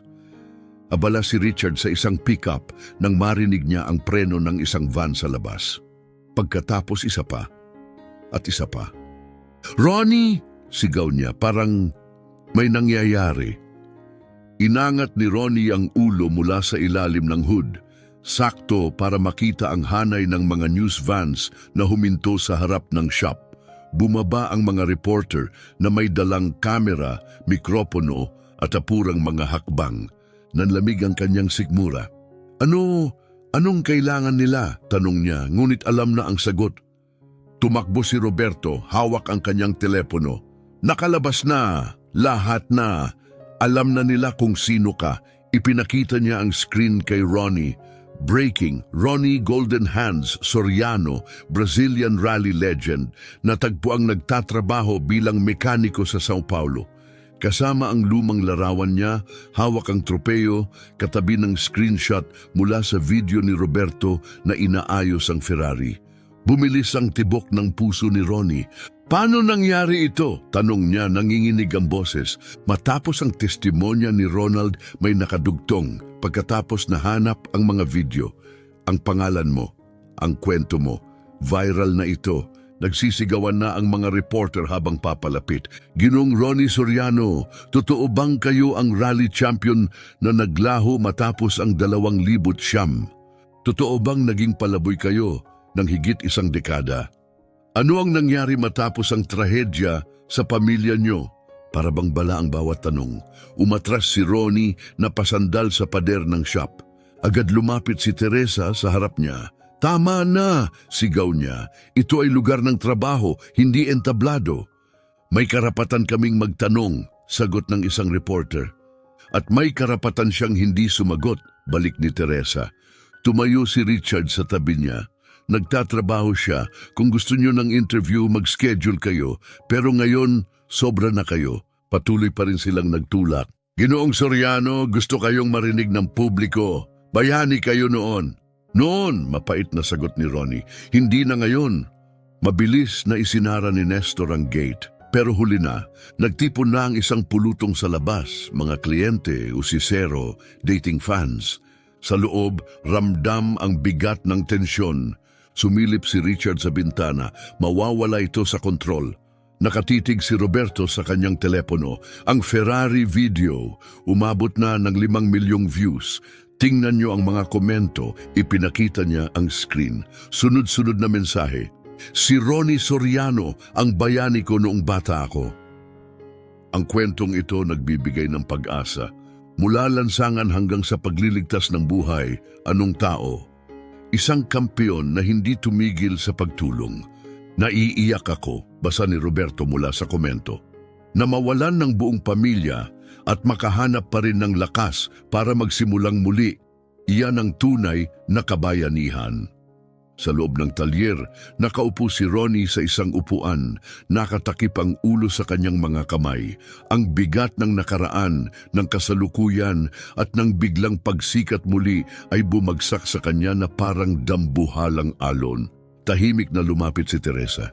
"Kumusta ang pakiramdam mo?" tanong niya. "Parang nabangga ako ng truck." Mahina niyang sagot, may mapait na tawa. "Ang tagal na, akala ko kinalimutan na ako ng mundo." "Hindi ka nila nakalimutan," tugon ni Teresa. "At ngayon alam nila na hindi ka sumuko, na nakahanap ka ng bagong paraan para maging bayani." "Bayani?" maring sabi ni Ronnie, puno ng pait ang tinig. "Teresa, isa lang akong dating lasenggo na sinira ang lahat dahil sa sarili kong pagkakamali." "Hindi," marahang sagot ni Teresa. "Isa kang taong ginawang layunin ng sakit, gumagamit ng talento para makatulong sa iba." Sa labas, lumalaki ang pulutong. Isang matandang lalaki ang sumigaw mula sa gate, nanginginig ang boses. "Ronnie, iniligtas mo ako nung 78. Na-aksidente ako sa Campos do Jordao. Huminto ka para hilahin ako mula sa sasakyan." Napatigil si Ronnie, gulat. "May isa pang sumunod. Ang anak ko ang pinakamalaking tagahanga mo. Pumanaw siya nung nakaraang taon, pero pangarap niya talagang makilala ka. At sunod-sunod pa, bumalik ka sa karera, Ronnie. Kailangan ka ng Brazil." Sumilip si Richard sa kalahating saradong gate. Hindi lang reporters ang nandoon. Buong pamilya ang nagtipon, mga tagahanga, humahanga, mga taong minsang sumigaw ng pangalan niya at ngayon ay naroon lang para magsabi ng salamat. "Ronnie," mahina ang sabi ni Richard, "dapat mong makita ito." May pag-aalinlangan, lumapit si Ronnie sa bintana. Ang kanyang nakita ay nagpabigat ng dibdib niya. Dos-dosenang tao ang nakatayo, may dalang mga karatulang mano-mano. "Salamat sa hindi pagsuko. Pinag-i-inspire mo kami. Kampiyon, magpakatatag." Isang babae ang may hawak na lumang litrato ni Ronnie na nagdiriwang ng panalo at sa tabi niya nakatitig ang kanyang anak na lalaki sa salamin na mamangha. "Bakit sila nandito?" tanong ni Ronnie, naguguluhan. "Dahil binigyan mo sila ng pag-asa," sagot ni Teresa. "Hindi ka lang driver na naglaho. Buhay kang patunay na hindi pa huli para magsimula muli." Patuloy na nag-scroll si Roberto sa kanyang telepono. Binabasa ang mga komento. "Alkoholiko ang tatay ko." Pagkarinig tungkol kay Ronnie, humingi siya ng tulong. 3 buwan na siyang hindi umiinom.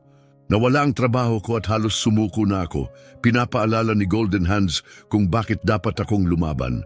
Napuno ng luha ang mga mata ni Ronnie. "Tinulungan mo ang mga taong hindi mo pa nakikilala," sabi ni Teresa, hawak ang kanyang kamay. At noon, may nagsimulang umawit sa labas ng lumang jingle na ginagamit tuwing nananalo siya noon sa track. Isa, naging 2, hanggang maging koro. Sa ilang sandali, buong pulutong ay sabay-sabay na umaawit. Tinakpan ni Ronnie ang kanyang mukha, nilamon ng emosyon.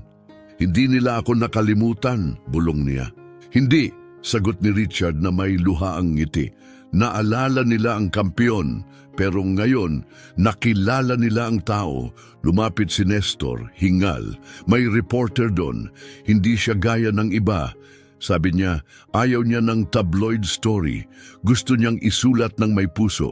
Tumaas ang kilay ni Teresa. Ano mismo ang sabi niya? Sabi niya nawalan din siya ng mahal dahil sa alak. Gusto niyang magsulat tungkol sa pag-asa, hindi headline. Pinunasan ni Ronnie ang kanyang mga mata. "Anong kwento?" "Yung totoo," sagot ni Nestor. "Kwento kung paanong ang isang kampiyon ay naging mas mabuting tao." Muling tumingin si Ronnie sa labas, ang mga karatula, ang mga pamilya, ang mga mukha, at narinig niya sa alaala ang tinig ng kanyang anak na babae. "Daddy, lagi kang tumutulong sa tao." Dahan-dahan siyang tumayo. "Sige," sabi niya, "pero sasabihin ko ito sa sarili kong mga salita." Binuksan ni Richard ang gate. Tumahimik ang pulutong habang lumabas si Ronnie sa liwanag ng araw. Dahan-dahan siyang naglakad papunta sa gitna. Tinitingnan siya ng mga tao, hindi bilang isang alamat, kundi bilang isang taong bumagsak at muling bumangon. Mga kaibigan, panimula ni Ronnie, mas matatag kaysa inaasahan niya. Salamat. Hindi ko akalaing may makakaalala pa sa akin. Hindi ka namin nakalimutan, sigaw ng isa. Ikaw ang aming kampyon, sigaw naman ng iba. Ngumiti siya, tunay na ngiti, sa unang pagkakataon sa publiko sa loob ng higit 15 taon. Hindi na ako ang racer na pinapanood niyo noon. Isa na lang akong mekaniko ngayon, isang taong sinusubukan gamitin ang natitirang buhay niya para gumawa ng kabutihan. At nagawa mo, sigaw ng isang babae. Nakita ng asawa ko ang kwento mo at muli siyang naniwala sa sarili niya. Tiningnan ni Ronnie ang mga kamera, ang mga pamilya, ang mga estranghero na parang matagal na niyang kakilala. At alam niya, ito'y hindi lang pagbabalik, isa itong muling kapanganakan. Kung ang kwento ko ay makakatulong kahit sa isang tao para hindi sumuko, sabi niya matatag ang tinig, kung ganon marahil lahat ng pinagdaanan ko ay hindi na sayang. At sa sandaling iyon, si Ronnie Soriano ay hindi lang golden hands ang kampyon ng nakaraan. Siya ay si Ronnie, ang taong ginawang layunin ang kanyang pagkawala. Ang mekanikong hindi lang nag-aayos ng makina, kundi tumutulong sa mga tao upang muling buuin ang kanilang buhay. Umalingaw-ngaw ang palakpakan ng tao. At sa unang pagkakataon sa loob ng 15 taon, muling naramdaman ni Ronnie Soriano na buo siya. Isang taon makalipas, isang tahimik gintong umaga, nakatayo si Ronnie sa harap ng isang gusali na parang mula sa isang panaginip. Isang panaginip na akala niya'y hindi na niya kailanman nararapat. Kumikislap sa ilalim ng araw ang tansong plake sa pintuan. Ronnie Soriano Rehabilitation and Social Workshop Center. Hands that transform. Hindi lang ito isang sentro, isa itong buhay na simbolo ng pagtubos. 3 palapag ang kompleks. Una, libreng talyer para sa mga pamilyang mababa ang kita. Ikalawa, isang kumpletong treatment center para sa mga dumaranas ng pagkagumon. Ikatlo, isang teknikal na paaralan kung saan natututo ng mga kasanayan ang mga kabataang kulang sa oportunidad, binubuo muli ang kanilang kinabukasan. Lumapit si Teresa, may dalang bungkos ng puting bulaklak, kapareho ng inilalagay ni Ronnie minsan sa puntod ng kanyang anak na babae. Kumusta ang pakiramdam mo? Mahinahon niyang tanong. Parang narito siya, sagot ni Ronnie, inilagay ang kamay sa kanyang dibdib. Nakatingin sa lahat ng ating itinayo.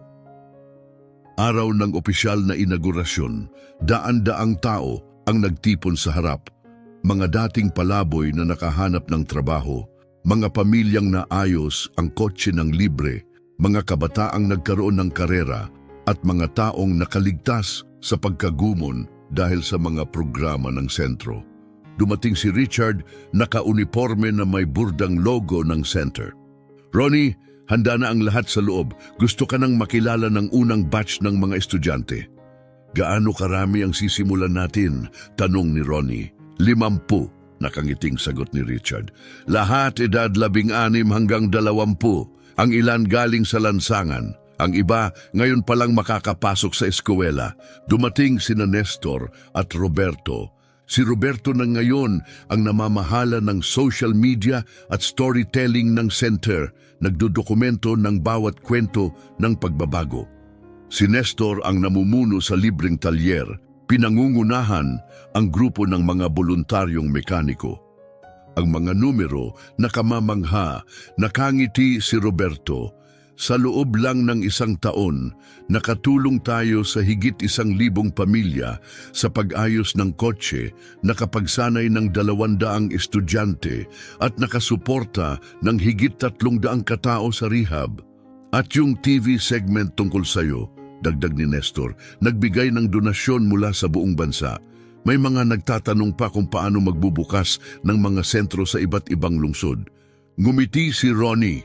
Hindi ng ngiti ng taong nagtatangkang maghilom, kundi ang payapang ngiti ng isang taong nakatagpo ng kahulugan sa bawat peklat. Isang maliit na tinig ang sumigaw, "Tito Ronnie, Si Carlos, mas malaki na ngayon, ay tumakbo at yumakap sa kanya. "Carlos, ang laki mo na!" Buong gaan niyang binuhat ang bata. "Kumusta ang eskwela?" "Ang saya." At sabi ni Dad, "Paglaki ko pwede akong magtrabaho dito kasama mo." Lumapit sina Doktor. Ronald at Carmen parehong nakangiti. "Ronnie," sabi ni Ronald, puno ng emosyon, "hindi ka namin kailanman matutumbasan. Noong araw na inayos mo ang kotse namin, hindi ka lang nagligtas ng isang biyahe sa ospital. Ibinalik mo ang tiwala namin sa kapwa. Magbo-volunteer kami dito linggo-linggo," dagdag ni Carmen. "Wala kayong dapat ipagpasalamat," sagot ni Ronnie. Ibinaba si Carlos. "Tinulungan niyo rin ako kasing halaga ng pagtulong ko sa inyo." Isang makinis na sasakyan ang huminto sa harap ng sentro. Bumaba si Alfredo, ang may-ari ng Ferrari, ngunit ngayon ay may kasama. "May kasama ako," aniya ng mainit. Sa likod niya mga negosyanteng nakangiti, sabik na makibahagi. Lumapit ang isang babae. "Ako si Ana Paula, mula sa Millennium Construction. Nais naming magbigay ng materyales para sa pagpapalawak ng center." Sumunod ang isa pa. "Kumakatawan ako sa network ng dealerships. Magbibigay kami ng discounted parts para sa garage." Hindi makapagsalita si Ronnie, labis ang pagkagalak.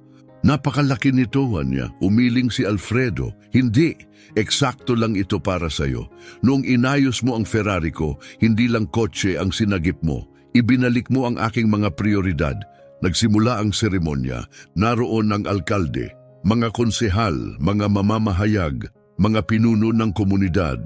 Ngunit higit sa lahat, ang mga taong nabago ang buhay dahil sa ikalawang pagkakataong ibinigay sa isang tao.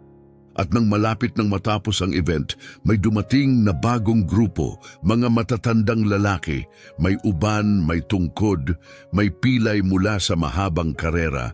Pumasok silang may malalaking mata, parang mga multong bumalik sa isang pamilyar na panaginip. "Golden Hands!" sigaw ng isa. Si Mario, dating chief mechanic ni Ronnie, matanda na, ngunit buhay pa rin ang ningning sa mga mata. "Hinahanap ka namin sa loob ng maraming taon, Tol." Nang marinig naming muli ang balita, yumakap ng mahigpit si Ronnie. "Mario, narito ka." "Narito ako," natatawang sagot ni Mario. "Pero ikaw, tingnan mo ang lahat ng ito na itinayo mo." Nagtipon sa paligid ang mas maraming pamilyar na mukha, dating teammates, karibal na drivers, pit crew, at mga mamamahayag na minsang nag-ulat ng kanyang mga tagumpay. Isa ang lumapit punong-puno ng emosyon. "Ronnie," sabi niya, "dati ikaw ang pinakamabilis na tao sa track, pero ngayon..." Tumingin siya sa paligid, sa mga batang estudyante, sa mga pasyenteng gumagaling, sa mga mekanikong nagtuturo ng kasanayang minsan ay itinuro rin sa kanila. Ngayon gumagawa ka ng mas higit pa. Umalingaw-ngaw ang palakpakan ng tao. At sa unang pagkakataon sa loob ng 15 taon, hindi lang ipinagmamalaki ni Ronnie Soriano ang sarili niya. Buo siya. 1 taon matapos ang araw na nagbago ng lahat, nakatayo si Ronnie sa harap ng isang gusali na dati bahagi lang ng kanyang pinakamalayong panaginip. Isang pangarap na akala niya'y hindi niya kailanman mararating. Isang gintong plake ang kumikislap sa ilalim ng araw, tila ilaw ng pangalawang pagkakataon. Ronnie Soriano Center for Rehabilitation and Social Transformation. Hands that change lives. Hindi lang ito gusali, isa itong buhay na simbolo ng pagtubos. 3 palapag ang complex. Una, isang kumpletong libreng talyer para sa mga pamilyang mababa ang kita. Ikalawa, treatment center para sa mga lumalaban sa pagkagumon. Ikatlo, teknikal na paaralan para sa mga kabataang kulang sa oportunidad, kung saan natututo sila ng mga kasanayan at muling binubuo ang kanilang kinabukasan. Lumapit si Teresa, hawak ang bungkos ng puting bulaklak, ang parehong bulaklak na minsan ay iniaalay ni Ronnie sa puntod ng kanyang anak. "Kumusta ang pakiramdam mo?" mahinahon niyang tanong. Inilagay ni Ronnie ang kamay sa kanyang dibdib. "Parang narito siya," sagot niya. "Nakatingin sa lahat ng ito, sa lahat ng itinayo natin. araw ng inaugurasyon, daan-daang tao ang dumalo, mga dating palaboy na nakahanap ng trabaho, mga pamilyang naayos ng libre ang kanilang sasakyan, mga kabataang natututo ng bagong kasanayan, at mga gumaling mula sa pagkagumon dahil sa suporta ng sentro. Dumating si Richard, naka-uniformeng may burdang logo ng center. Ronnie, handa na ang lahat, hinihintay ka na ng unang batch ng mga estudyante. Gaano karami? Tanong ni Ronnie. 50, sagot ni Richard na may ngiti. Mga edad, 16 hanggang 20. Ang ilan, lumaki sa kalye. Karamihan, ngayon pa lang nagkaroon ng tunay na pagkakataon. Sumunod sina Nestor at Roberto. Si Roberto na ngayon ang namamahala ng social media accounts ng proyekto, nagkukwento ng mga transformation na nag-viral. Si Nestor naman ang namumuno sa libreng talyer, pinapangasiwaan ang team ng mga volunteer mechanics. Hindi ka panipaniwala ang epekto, wika ni Roberto. Sa loob lang ng 1 taon, nakatulong na tayo sa mahigit 1,000 pamilya, nakapagsanay ng 200 estudyante at nagbigay suporta sa 300 katao sa rehab. Dagdag pa, sabi ni Nestor, yung TV feature tungkol sa'yo, nagdala ng donasyon mula sa buong bansa. May mga tao na gustong magbukas ng ganito ring center sa ibang lungsod. Ngumiti si Ronnie, hindi nangiti ng lalaking minsang natulog sa ilalim ng tulay, kundi ang tahimik at payapang ngiti ng taong nakatagpo ng kapayapaan. At layunin, isang pamilyar na tinig ang sumigaw, Tito Ronnie, si Carlos, mas malaki na ngayon, tumakbo at yumakap sa kanya. Carlos! Natatawang sagot ni Ronnie, buhat ang bata. Ang laki mo na! Kumusta ang eskwela? Maganda, at sabi ni Dad, paglaki ko pwede akong magtrabaho dito kasama mo. Sumunod sina Doktor, Ronald at Carmen, kapwa nakangiti. Ronnie, sabi ni Ronald, hindi namin malilimutan ang ginawa mo. Nang ayusin mo ang kotse namin, hindi ka lang nagligtas ng biyahe sa ospital, ibinalik mo ang tiwala namin sa tao. Dagdag ni Carmen, binago ng araw na yon ang lahat para sa amin. Kaya nagpasya kami, magbo-volunteer kami dito linggo-linggo. Wala kayong utang na loob sa akin, sagot ni Ronnie, ibinaba si Carlos. Tinulungan niyo rin ako, kasing halaga ng pagtulong ko sa inyo. Isang mamahaling sasakyan ang huminto, bumaba si Alfredo, ang may-ari ng Ferrari, ngayon ay may kasamang grupo ng mga negosyanteng nakabihis formal. Ronnie Soriano, tawag niya, nakangiti. May dala akong mga kaibigan na gustong makita ang kahangahangang lugar na ito. Lumapit ang isang babae, iniabot ang kamay. Ako si Ana Paula mula sa Millennium Construction. Gusto naming mag-donate ng materyales para mapalawak ang center. At ako, dagdag ng isa pang lalaki, kumakatawan sa network ng dealerships. Magbibigay kami ng discounted parts para sa talyer. Napuno ng pasasalamat ang mga mata ni Ronnie.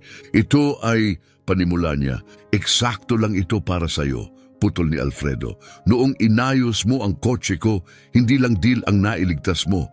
Binago mo ang pananaw ko sa mundo. Nagsimula ang seremonya, naroon ang alkalde, mga konsehal, mga lokal na pinuno at media. Pero ang pinakanakakaantig ay ang mga dumating sa huli, mga tao mula sa nakaraan ni Ronnie. Golden hands, sigaw ng isa. Si Mario, ang dating chief mechanic niya, mas matanda na ngayon pero buhay pa rin ang ningning sa mga mata. Hinahanap ka namin ng maraming taon, tol, sabi niya, sabay yakap. Nang marinig naming buhay ka pa. Mario, tugon ni Ronnie, mahigpit na yumakap. Narito ka. Nagtipon ng mga dating kasamahan, mga karirista, mekaniko at mamamahayag na minsang sumusubaybay sa bawat panalo niya. Lumapit ang isa sa kanila. Ronnie, sabi niya, dati ikaw ang pinakamabilis na tao sa track. Pero ngayon, tumingin siya sa paligid sa mga estudyante, mga pasyenteng gumagaling at mga mekanikong nagtuturo. Ngayon, gumagawa ka ng mas higit pa. Lumapit ang alkalde.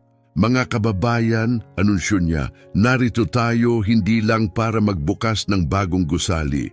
Nandito tayo para ipagdiwang ang mas makapangyarihan, ang patunay na hindi kailanman huli para muling buuin ang sarili at ang buhay ng iba. Umalingaw-ngaw ang palakpakan. Kinunan ni Roberto ng video ang bawat sandali, dagsa na agad ang mga komento. Mula sa kampeon tungo sa manggagamot. Kailangan ng mundo ng mas maraming ganitong kwento. Ang taong ito hindi lang nagayos ng makina, muli niyang binuhay ang pag-asa. Pagkatapos, muling nagsalita ang alkalde. At ngayon, paki-welcome natin ang taong nasa likod ng lahat ng ito, si Ronnie Soriano. Lumabas si Ronnie, huminga ng malalim at tumingin sa pulutong. Daan-daang mukha, mga matang luhaan, mga ngiting puno ng pag-asa. Hinawakan niya ang mikropono, mahigpit ang dibdib sa emosyon. At sa unang pagkakataon sa kanyang buhay, hindi bilang racer, hindi bilang taong bumagsak, hindi bilang simpleng mekaniko, kundi bilang tagapagpagaling ng mga tao, nagsimula siyang magsalita. 2 taon na ang nakalipas, panimula ni Ronnie, matatag ngunit puno ng emosyon ang tinig. Nakatira ako sa ilalim ng tulay, nilulunod ang sarili sa lungkot at alak. Buo ang paniniwala ko na tapos na ang buhay ko. Ganap na natahimik ang pulutong, pero nagpatuloy siya, may ilang kahanga-hangang tao na tumulong sa akin para maalala ang isang bagay na nakalimutan ko. Ang pagbagsak ay hindi pagtatapos ng kwento mo. Ito ang simula ng bago, mas matatag, mas matalino at mas makahulugan. Tumitig siya kay Teresa na tahimik na umiiyak. May isang babae na nagturo sa akin na ang pagtulong sa iba ang pinakamabisang paraan para pagalingin ang sarili mong sakit. Lumingon siya kina Richard, Nestor at Roberto. At 3 kabataan ang nagbigay sa akin ng pagkakataon noong wala akong maibigay. Hindi dahil karapat-dapat ako, kundi dahil naniwala sila na may mas mabuti pa. Sa huli, humarap siya sa buong pulutong. At kayo, daan-daan sa inyo, pinatunayan ng isang makapangyarihang bagay. Ang halaga ng tao ay hindi nasusukat sa kanyang nawala, kundi sa kanyang piniling buuin, matapos ang pagkawala. Nagsimula ang palakpakan, mahina sa una hanggang lumakas at umalingaw-ngaw. Nang tumahimik muli, inilabas ni Ronnie mula sa bulsa ang isang luma, gusot na litrato. Ang lugar na ito, sabi niya, hindi akin, sa ating lahat ito, para sa bawat kabataan na gustong matuto, para sa bawat pamilyang nangangailangan, para sa lahat ng naniniwala sa pangalawang pagkakataon. Binuksan niya ang litrato, nakangiti ang mukha ng kanyang anak na babae. At higit sa lahat, para sa kanya, bulong niya. Ana Beatriz, 8 taong gulang, ang batang nagturo sa akin na ang pinakamalaking tagumpay ng buhay ay hindi makikita sa tropeyo.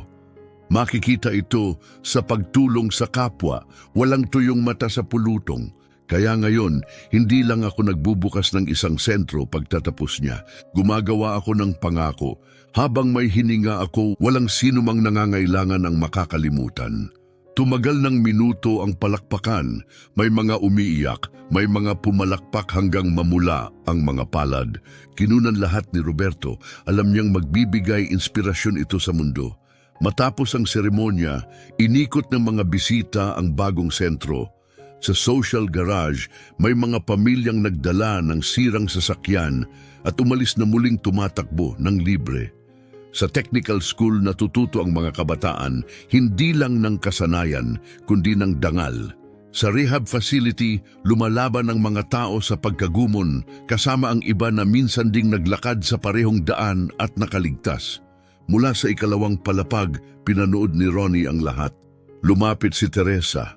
Nagawa mo, sabi niya, may luha ang tinig. Ginawa mong totoo ang imposibleng bagay. Ginawa natin, sagot niya. Hindi ito mangyayari kung wala ka, kung wala sina Richard, Nestor, Roberto, lahat ng hindi sumuko sa akin. At si Ana, tanong ni Teresa nakatingin sa larawan sa kanyang kamay. Sa tingin mo anong sasabihin niya kung makikita niya ito? Mahinang ngumiti si Ronnie. Sasabihin niya, alam kong kaya mong ayusin ang kahit ano, Daddy. Pati ang sarili mo? Tumango siya. Pati ang sarili ko. Habang lumulubog ang araw sa Ronnie Soriano Center, buhay ang gusali ng pag-asa. Dating palaboy na mekaniko, muling nag-aayos ng makina na may dangal. Mga kabataang natututo ng kasanayang akalay hindi na maaabot. Mga dating adik muling lumalaban para sa isa pang araw. Kinagabihan nag-upload si Roberto ng bagong video sa kanilang channel. From the Streets to a Social Revolution, The Journey of Ronnie Soriano. Sa loob lang ng ilang oras, nag-viral ito, milyon-milyong views, libu-libong komento mula sa buong mundo. Si Richard, naging technical director ng sentro. Si Nestor, na mahala sa community garage. Si Roberto, naging tagakwento ng pagbabago, kinukuna ng mga buhay na nababago, isa-isa. At si Teresa naglunsad ng pundasyon para palaganapin ang modelo sa buong bansa. Sa loob ng 5 taon, ang mga sentrong nakabatay sa pangarap ni Ronnie ay umusbong sa 10 estado ng Brazil. At si Ronnie, natagpuan niya ang kapayapaan. Bawat umaga, dumarating siya ng maaga, nagsusuot ng overalls at nagtatrabaho kasama ang mga taong minsan niyang nakasama sa dilim ng lansangan. Bawat gabi, bago umuwi, dinadalaw niya ang isang payapang memorial sa 3 palapag. Doon, sa ilalim ng larawan ng kanyang anak, bumubulong siya.